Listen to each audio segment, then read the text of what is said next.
If we want to produce something, we need funding, so there's a role for banks in almost everything that's happening in the economy. But what exactly is that role? I'd like to reflect on that. Banks are being thought of as intermediaries, but this is not really what's happening. Banks... What are they then? They're creators of the money supply. So you're firmly of the view that banks create money out of thin air? Yes, well, I produced the first empirical studies to prove that in the 5,000-year history of banking. Banks are thought of as deposit-taking institutions that lend money. The legal reality is banks don't take deposits and banks don't lend money. So what is a deposit? A deposit is not actually a deposit. It's not a bailment. It's not held in custody. At law, the word deposit is meaningless. The law courts and various judgments have made it very clear if you give your money to a bank, even though it's called a deposit, this money is simply a loan to the bank. That's true. Yeah. So there is no such thing as a deposit. So you think it's loans adequately named then? So banks borrow from the public. Okay, so that much we've established. What about lending? Surely they're lending money. No, they don't. Banks don't lend money. Banks, again, at law, it's very clear, they're in the business of purchasing securities. That's it. So you say, okay, don't, confuse me with all that legalese. No. I want a loan. I want a loan. Yeah.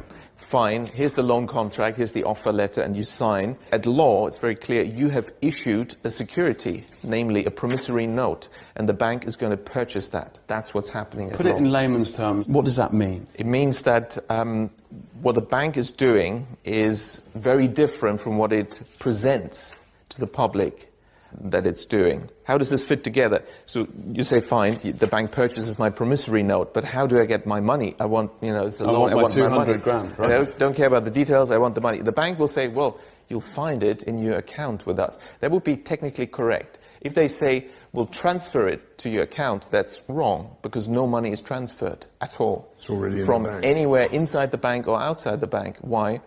Because what we call a deposit is simply the bank's record of its debt to the public. Now, it also owes you money, and its record of the money it owes you is what you think you're getting as money, and that's all it is.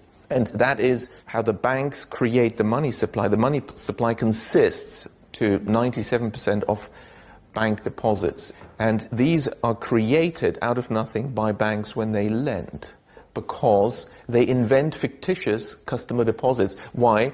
They simply restate, slightly incorrectly in accounting terms, what is an accounts payable liability arising from the loan contract having purchased your promissory note as a customer deposit, but nobody has deposited any money. I wonder how the FCA deals with this, because in the financial sector you're supposed to not mislead your customers.